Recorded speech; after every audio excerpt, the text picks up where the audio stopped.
Take a deep breath.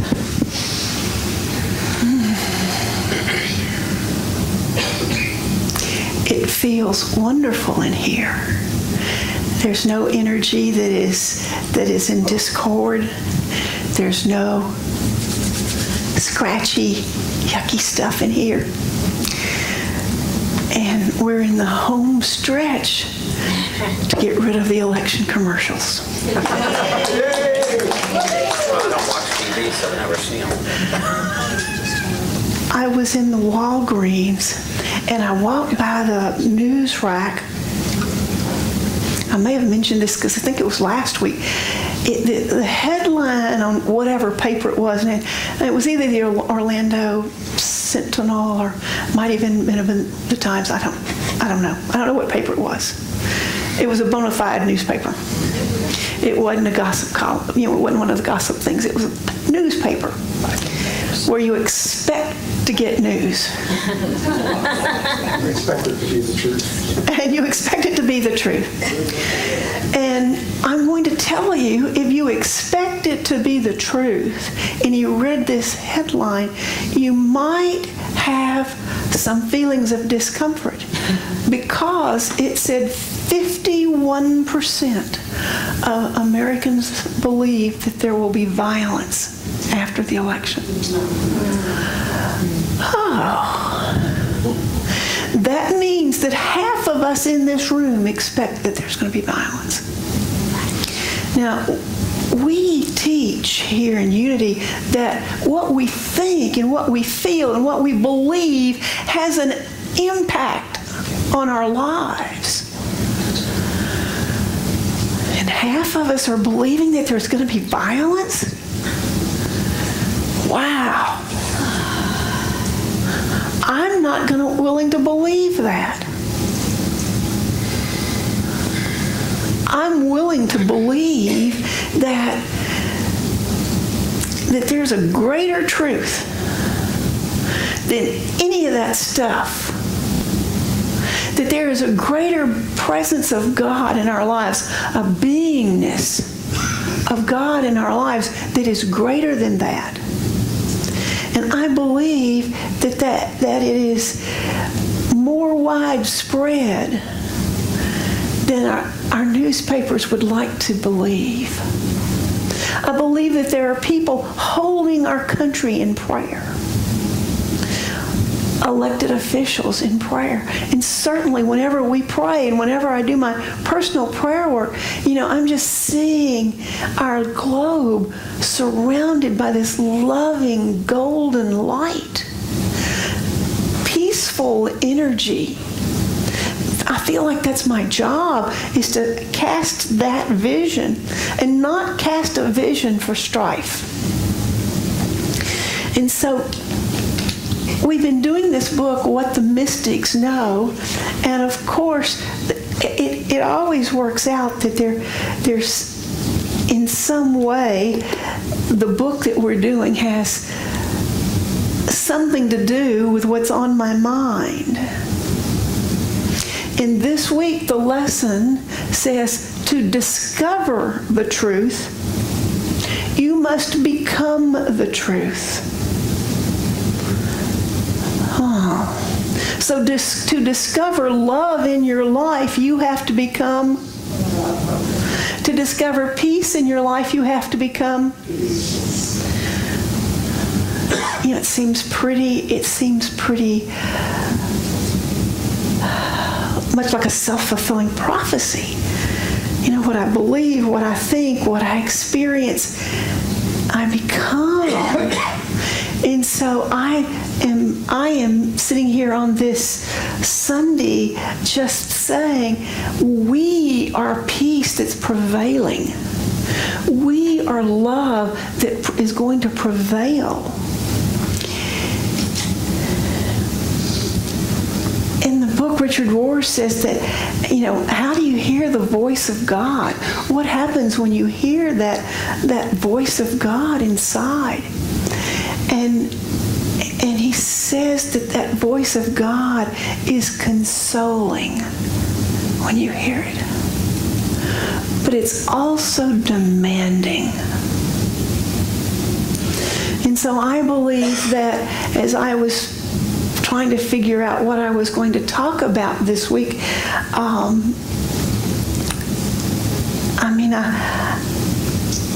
I came in here and asked that could we sing that song, We Breathe the Same Air? Because inside of me there is this demand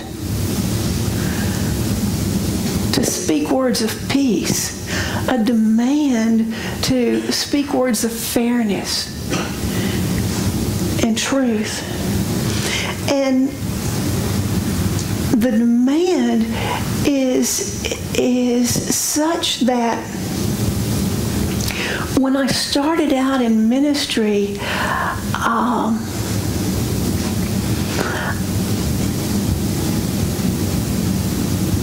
don't know that I understood how much that demand would come up when I saw things that I didn't feel were right, and how it would just worry the heck out of me.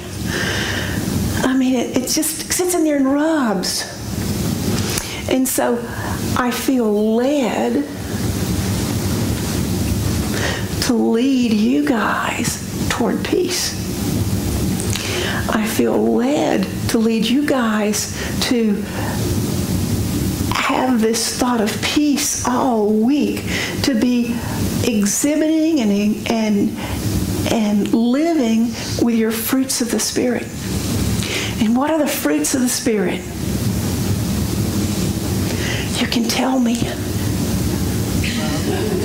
Love, joy, peace, faith,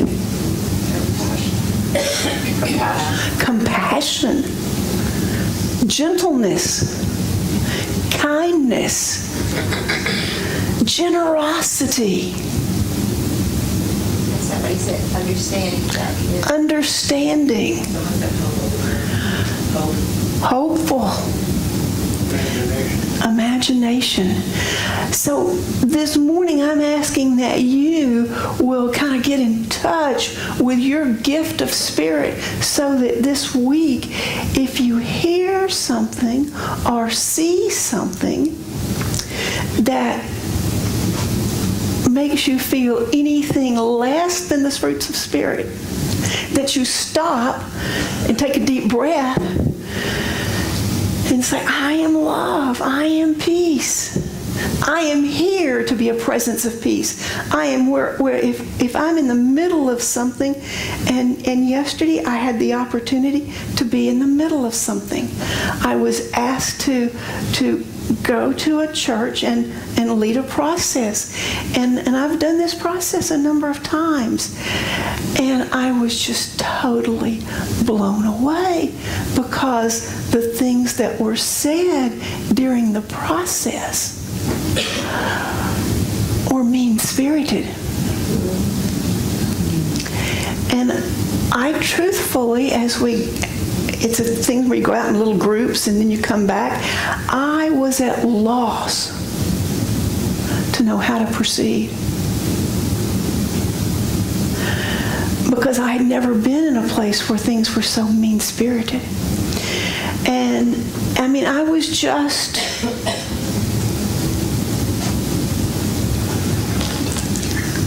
totally not knowing what to do.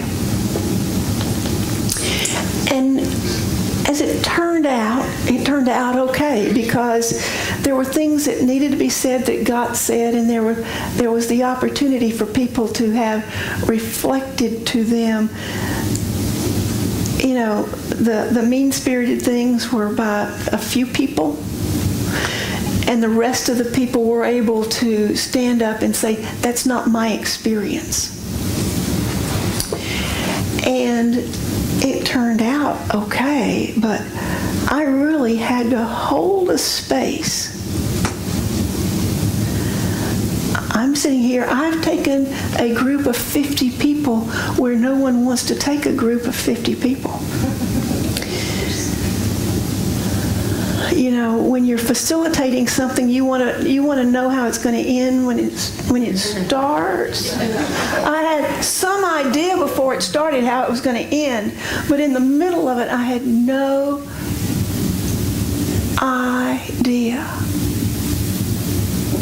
And all I could do was just sit there and breathe.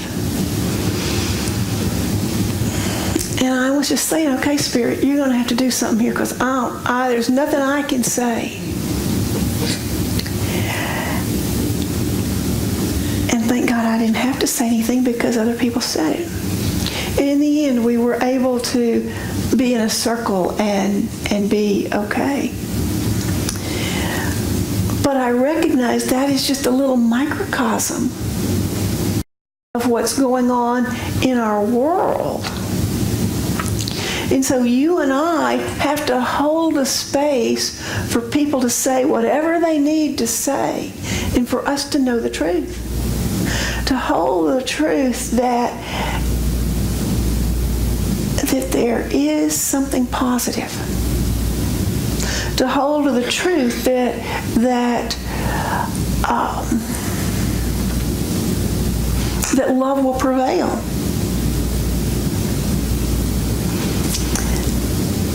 I didn't think about this before I got up here, but afterwards a couple came up and they showed me a little cartoon, and the man had drawn it because he couldn't find where he'd seen it, but it's two little stick figures, and in the middle of the stick figures is a number that's drawn on its side. It was the number 6.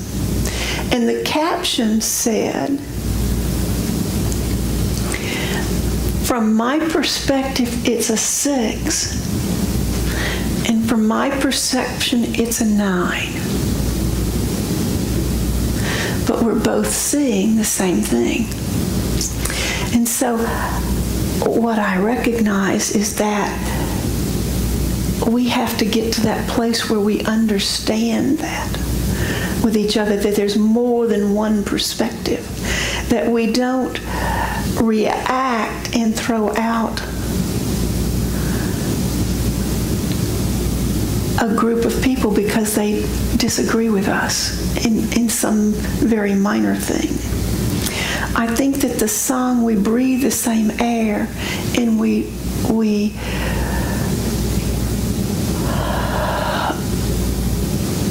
signifies to me a truth that we are all so much alike. We all have the same characteristics. And so I have a short YouTube video for you that sort of demonstrates that. And I'd like for you to be able to look at it, and while it's not talking about things like political views being the same or decorating, one of the problems at this church was they were upset about the paint and the carpet.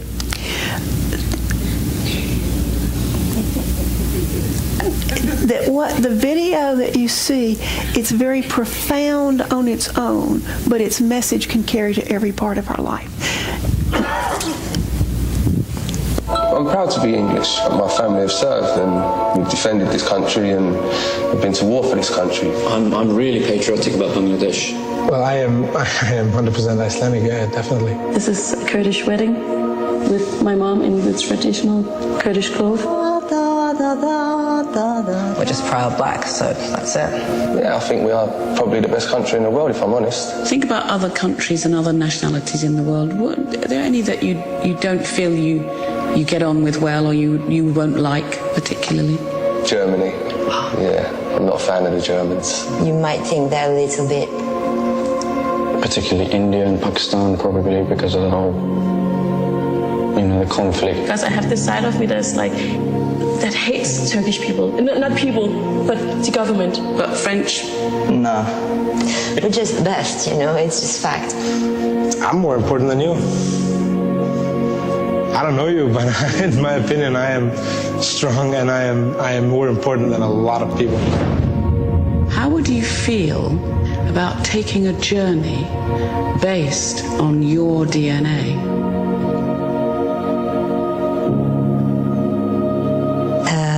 I feel very intrigued. What could you possibly tell me that I don't know? So do you know how DNA works? So you get half from mum and half from dad, so 50% from each of them, and they get 50% from their parents, and back and back and back. And all those little bits of your ancestor, they filter down to make you, you. I need you to spit in this tube for me. You spit up to the little black line. That's a lot of spit. Right, the story of you is in that tube. What's it going to tell me? It's going to be, oh yeah, you're French, and wait, your grandparents are French, and wait. 100% Bengali. Solid Iraqi. I'm Cuban. You're going to tell me that I'm English, like I've told you?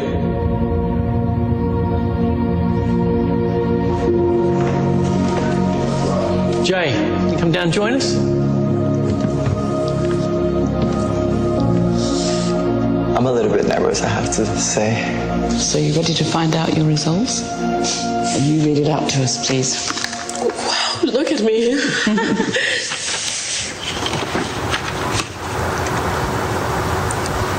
Oh my God.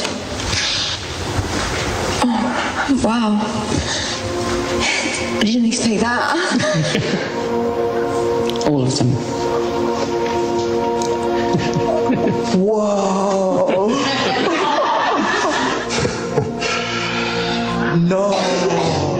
No. Caucasus, which was Turkish? Yeah. Eastern Europe, Spain, Portugal, Italy, Greece. I'm 32% British. What? Great Britain, 30%. Can we? 5% German. I'm Irish. Yeah. So I'm a Muslim Jew. Great Britain, 11%. Are you sure these results are mine? Eastern Europe? Iceland has definitely moved closer to Europe now. I'm gonna go a bit far right now, but this should be compulsory.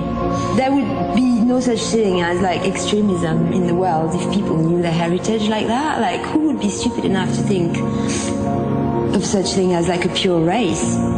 In a way, we're all kind of cousins, in a broad sense. In a much more direct sense, you have a cousin in this room. Turn around and guess who it is.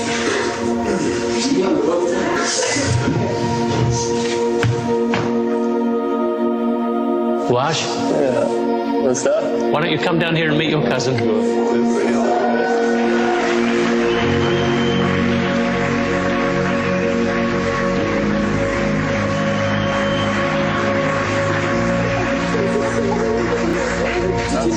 I did no idea. This is like my heart's pounding right now. I swear to God. We met. I'm Jay from everywhere, but I've been to this. I'm a real man of the world. Wow, that's beautiful. Thank you. So would you like to travel to all of these places? Yeah. Oh yeah.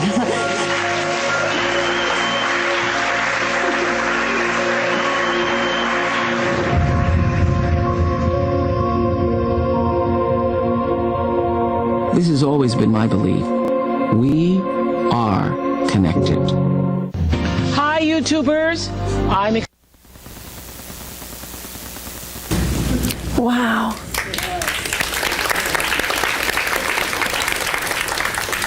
So this week, when you are prompted to say, I don't like somebody, or I don't like something,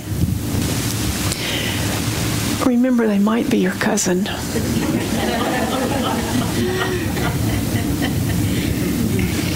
They took 25 random students, and 2 were cousins. So that probably means that some of us in here are cousins and we don't even know it. And certainly here in Melbourne, we have cousins that we don't recognize. And so I'm inviting you this week to hold that space, to hold open the space for there to be peace and love, because chances are that person that's pushing your buttons they're your cousin. So it is.